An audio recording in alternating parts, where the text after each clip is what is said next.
नमस्कार विद्यार्थियों। Napoleon Bonaparte पर छठा व्याख्यान। पांचवें व्याख्यान में हमने नेपोलियन बोनापार्ट की विदेश नीति के बारे में चर्चा की थी और हम बात कर रहे थे कि कौंसल बनते ही नेपोलियन को फ्रांस के नए शत्रुओं के संग से युद्ध लड़ना पड़ा, जिसमें इंग्लैंड, ऑस्ट्रिया और रूस ये उसके सामने इनकी तरफ से चुनौती थी। फिर इसी में हमने किया कि एक कादूदाल का षड्यंत्र हुआ नेपोलियन के खिलाफ, जो असफल रहा। कादूदाल जो कि षड्यंत्र करता था, जॉर्ज कादूदाल, उसको गिरफ्तार करके गोली से उड़ा दिया, उसके साथियों को भी समाप्त कर दिया।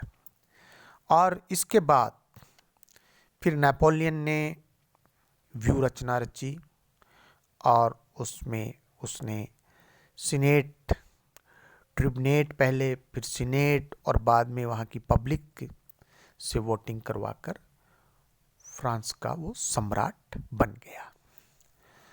अब फ्रांस के लोगों ने, आप जानते हैं कि 1789 की क्रांति के माध्यम से राजतंत्र को उखाड़ फेंका था और गणतंत्र का अंगीकार किया था।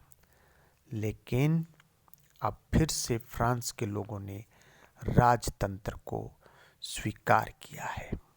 और एक और ख़ास बात नेपोलियन के राज्याभिषेक के समय की, वहाँ पर जो परंपरा थी वो, कोई भी जब सम्राट बनता था तो राजमुकुट पोप के हाथों से पहनाया जाता था। लेकिन नेपोलियन ने राजमुकुट स्वयं अपने हाथों से धारण किया, जबकि पोप स्वयं उस दरबार में उपस्थित था। नेपोलियन का कहना था कि मुझे फ्रांस का राजमुकुट धरती पर पड़ा मिला है और मैंने तलवार की नोक से उसे उठा लिया। इसका तात्पर्य यह है कि उसका कहना था कि यह मैंने मेरी ताकत के बल पर प्राप्त किया है। अब आप देख रहे हैं कि नेपोलियन 1804 से 1810 तक नेपोलियन फ्रांस का जो है वो सम्राट बन के शासन करता है और इन 10 सालों में उसे लगातार युद्ध लड़ने पड़े। यद्यपि जो अंतिम युद्ध था, वो अंतिम युद्ध नेपोलियन की जो जीवन भर की सफलताएं थीं वो सारी फीकी पड़ गई। वो सब पानी में, यूँ कहें ना, कोई चीज़ पानी में मिल गई, सब सफलताएं पानी में मिल गई। लेकिन ये जो 10 वर्षों की अवधि का जो पूरे यूरोप का घटना चक्र है, वो नेपोलियन बोनापार्ट के इर्द गिर्द घूमता है। उसमें प्रमुख जो शक्ति है वो नेपोलियन बोनापार्ट है। इसीलिए इन 10 वर्षों के इतिहास को इतिहासकारों ने नेपोलियन का युग, एज ऑफ नेपोलियन के नाम से संबोधित किया है। इतिहास में यह अध्याय नेपोलियन का युग के नाम से, यह जो समय है नेपोलियन का युग नामक अध्याय से इसको हेडिंग किया जाता है। नेपोलियन की गिनती इतिहासकार जो लिखते आए हैं, विश्व के 3 महान सम्राट सिकंदर, सीजर और शार्लमेन। विद्यार्थियों, मैंने इससे पहले की व्याख्यान में भी कहा कि मैं इसमें एक चौथा नाम और जोड़ता हूं, और वो है समुद्रगुप्त का। समुद्रगुप्त ऐसा गुप्त शासक, ऐसा भारतीय शासक जो अपने जीवन में कभी पराजित नहीं हुआ। इसने जितने भी युद्ध किए समुद्रगुप्त ने, प्रयाग प्रशस्ति उसकी साक्षी है, उसका इतिहास है। समस्त युद्धों में विजय प्राप्त की समुद्रगुप्त ने। अतः समुद्रगुप्त तो नेपोलियन से भी कहीं ऊपर जाता है। फिर भी जब 3 विजेताओं के नाम लिखे गए हैं पुस्तकों में, तो एक नाम भारतीय नाम है, वो समुद्रगुप्त का। अब सम्राट जब बन जाता है नेपोलियन, तो उसका पहला प्रयास यूरोप को अपने ग्रिप में लेना, यूरोप में प्रभुता का प्रयास करना। फ्रांस की राज्य क्रांति ने यूरोप के सभी देशों को चिंतित कर दिया था और फ्रांस के विरुद्ध एक गुट बनाया गया, एक ग्रुप बना और उन्होंने संघर्ष भी किया। परंतु नेपोलियन ने एक इंग्लैंड को छोड़ करके बाकी सब देशों को समय समय पर पराजित करके जो ग्रुप था शत्रुओं का, उसको तोड़ डाला और अंत में इंग्लैंड और फ्रांस में आमीन्स की संधि हो गई। जब आमीन्स की संधि के बाद युद्ध विराम आ गया, तो इंग्लैंड ने उस संधि की धाराओं का पालन नहीं किया और माल्टा द्वीप को जो खाली करने की बात थी, वो उन्होंने खाली नहीं किया। तो नेपोलियन ने पुनः युद्ध छेड़ दिया। इंग्लैंड ने फ्रांस के विरुद्ध तीसरी बार फिर गुट बनाया और इस गुट में इंग्लैंड, ऑस्ट्रिया, रूस और स्वीडन, ये एक ग्रुप बना। नेपोलियन ने जर्मनी में इंग्लैंड के छोटे से राज्य हनोवर पर आक्रमण किया और उसको जीत लिया। 1805 में इंग्लैंड और फ्रांस के बीच ट्राफल्गर का जल युद्ध लड़ा गया, जिसमें जल सेना नायक नेल्सन ने फ्रांस तथा स्पेन के संयुक्त जहाजी बेड़े को नष्ट कर दिया। इस भयंकर युद्ध में नेल्सन भी मारा गया। नेपोलियन ने इस पराजय का बदला जो जमीन पर युद्ध लड़े गए, स्थल युद्ध लड़े गए, उनसे लिया। नेपोलियन ने अपनी सेना को 2 भागों में विभाजित किया। एक सेना को सीधे ऑस्ट्रिया पर आक्रमण करने का कार्य सौंपा गया। ऑस्ट्रिया का सेनानायक मॉक 80,000 सैनिकों के साथ उल्म नामक स्थान पर जमा हुआ था। नेपोलियन की दूसरी सेना ने 500 मील का लंबा चक्कर लगाया, जर्मनी को पार कर उत्तर दक्षिण की ओर से ऑस्ट्रिया की सेना को पीछे से दबोच लिया।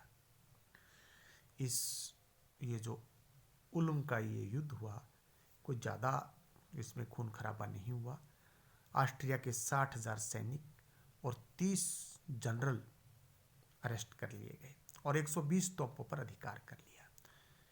इस सफलता ने फ्रांसीसी सेना के लिए वियना का मार्ग खोल दिया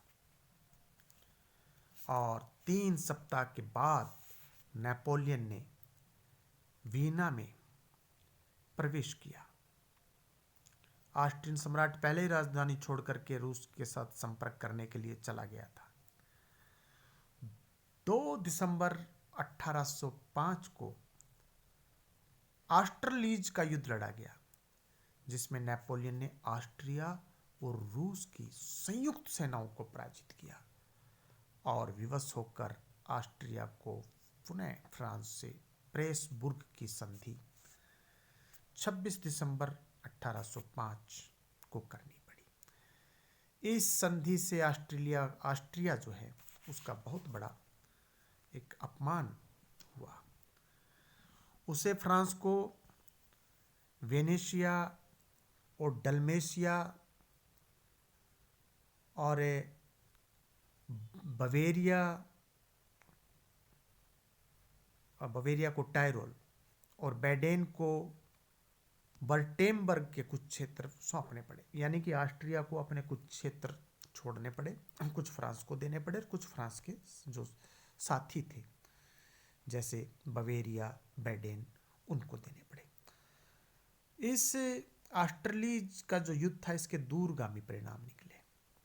अब नेपोलियन राजाओं का निर्माता, किंग मेकर बन गया। 1806 में उसने राजाओं की सृष्टि की। बवेरिया और बर्टेमबर्ग, जो कि केवल बहुत छोटी स्टेट थे, हमारे भारतीय संदर्भ में देखें तो ठिकाने या यूं कहें कि जागीरदार, लेकिन नेपोलियन ने उनको राजा के रूप में मान्यता दे दी। अब नेपोलियन ने दे दी तो वो दुनिया में राजा हो गए। नेपल्स के राज सिंहासन पर उसने अपने भाई जोसेफ को बिठा दिया। बटाविया के गणतंत्र को उसने राजतंत्र में बदल दिया और अपने दूसरे भाई लुई को यहाँ का राजा बना दिया। इसके बाद उसने जर्मनी का रूपांतर किया। उसने अनेक छोटे छोटे जर्मन राज्यों को समाप्त कर दिया और राइन राज्य संघ का निर्माण किया, जिसमें बवेरिया, बर्टेमबर्ग और जर्मनी के अन्य 14 राज्य सम्मिलित थे। नए जर्मन संघ ने जर्मन सम्राट के प्रति अपनी भक्ति को त्याग कर नेपोलियन को अपना संरक्षक मान लिया। नेपोलियन ने इसके बाद पवित्र रोमन साम्राज्य को समाप्त कर दिया। पवित्र रोमन साम्राज्य विद्यार्थियों लगभग 1000 वर्ष से कायम था और जर्मनी की बहुत सी छोटी छोटी रियासतों पर इसका वर्चस्व बना हुआ था। लेकिन राइन राज्य संघ के निर्माण के बाद ये समाप्त हो गया। नेपोलियन ने ऑस्ट्रिया के सम्राट फ्रांसिस को पवित्र रोमन सम्राट का पद त्यागने के लिए विवश किया और इस प्रकार औपचारिक रूप से रोमन साम्राज्य का अंत हो गया। जर्मनी में नेपोलियन के हस्तक्षेप से पर्सिया नाराज हो गया। पर्सिया एक स्टेट, क्योंकि वह जर्मनी का एक प्रमुख राज्य था और मौजूदा अव्यवस्था का लाभ उठाकर स्वयं अपनी शक्ति बढ़ाना चाहता था। परंतु नेपोलियन को पहले से ही पर्सिया पर भरोसा नहीं था। अतः जब पर्सिया ने युद्ध शुरू किया तो नेपोलियन पूरी तरह से तैयार था। उसने पर्सिया को बुरी तरह पराजित किया और 25 अक्टूबर 1806 को एक विजेता के रूप में राजधानी बर्लिन में प्रवेश किया। वह पर्सिया के शासक के विरुद्ध सख्त कदम उठाना चाहता था, परंतु पहले रूस से निपटना आवश्यक था। अतः नेपोलियन रूस की तरफ बढ़ा और दोनों पक्षों में अलाउ नामक स्थान पर भयंकर युद्ध हुआ। हजारों सैनिक मारे गए, लेकिन निर्णय नहीं निकला। इसके बाद फ्रीडलैंड नामक स्थान पर युद्ध हुआ। उसमें रूस बुरी तरह पराजित हो गया और पराजित रूस को टिलसिट की संधि पर हस्ताक्षर करने पड़े। टिलसिट की संधि सम्राट नेपोलियन का चरमोत्कर्ष था। नेपोलियन ने अपनी शानदार कूटनीति के द्वारा क्रांति के एक प्रबल शत्रु यानी कि रूस को अपना मित्र बना लिया और दोनों शक्तियों ने, रूस और फ्रांस ने, यूरोप को आपस में बांट लेने का निश्चय किया। नेपोलियन ने रूस को फिनलैंड हड़पने की छूट दे दी और तुर्की साम्राज्य के कुछ क्षेत्रों को भी देने का आश्वासन दिया। बदले में रूस ने नेपोलियन द्वारा अब तक किए गए परिवर्तनों को स्वीकार कर लिया। रूस के आग्रह पर नेपोलियन ने पर्सिया के राजतंत्र को कायम रखा, परंतु उस पर कठोर शर्तें लागू कर दी। पर्सिया को एल्ब नदी के पश्चिम का अपना सारा क्षेत्र छोड़ना पड़ा। इस क्षेत्र के साथ जर्मन राज्यों के अन्य क्षेत्र मिलकर वेस्टफेलिया नामक एक नया राज्य बना दिया, जो नेपोलियन ने अपने भाई जेरोम को दे दिया। जेरोम को वहां का राजा बना दिया। कहां का? वेस्टफेलिया का। पर्सिया के पूर्वी भाग का कुछ क्षेत्र छीन लिया और इसे से एक सैन्य राज्य को दे दिया गया। विद्यार्थियों, इस प्रकार 2 वर्षों के भीतर ही नेपोलियन ने ऑस्ट्रिया, प्रशिया और रूस की शक्ति को चकनाचूर कर दिया। यूरोप की अब कोई सेना उसका सामना नहीं कर सकती थी, लेकिन इंग्लैंड अभी बाकी था। महाद्वीपीय प्रणाली नेपोलियन की, यूरोप की प्रभुत्व प्राप्त करने के लिए इंग्लैंड को पराजित करना आवश्यक था, और इंग्लैंड चारों तरफ से समुद्र से घिरा हुआ था और उसके पास अजेय समुद्री बेड़ा था। फ्रांसीसी बेड़े और सेनाओं द्वारा इंग्लैंड को नहीं हराया जा सकता था, किंतु नेपोलियन का विश्वास था कि अप्रत्यक्ष रूप से उसे परास्त करना अवश्य संभव हो सकेगा। अतः नेपोलियन ने इंग्लैंड को झुकाने के लिए एक नई नीति का प्रयोग किया, जिसे बहिष्कार, व्यापार के बहिष्कार की नीति कह सकते हैं, और इसका जो नाम दिया गया महाद्वीपीय प्रणाली, यानी कि कॉन्टिनेंटल सिस्टम, या यूं कहें कि महाद्वीपीय नाकेबंदी। नेपोलियन जानता था कि इंग्लैंड की शक्ति का स्रोत उसका व्यापार है, क्योंकि इंग्लैंड एक व्यापारी देश था। बहुत से देश इंग्लैंड को बढ़िया कहते थे। व्यापार का स्रोत है उसके उपनिवेश, जैसे कि भारत, जहां से कच्चा माल मिलता था सस्ती दरों पर, औने पौने दाम पर, और पक्का माल भारत में बेचते थे। इससे इंग्लैंड दुगना फायदा कमा रहा था। अतः यदि इस संबंध का विच्छेद कर दिया जाए, अर्थात किसी प्रकार उसका व्यापार वाणिज्य रोक दिया जाए, तो बनियों का वह देश, व्यापारियों का वह देश आत्मसमर्पण कर देगा और संधि की याचना करेगा। अतः इंग्लैंड ने निश्चय किया, माफ करना, नेपोलियन ने निश्चय किया कि इंग्लैंड में बना कोई भी माल यूरोप के बाजार में नहीं आने दिया जाए। यानी कि सबको कह दिया कि इंग्लैंड मेड आप नहीं खरीदेंगे।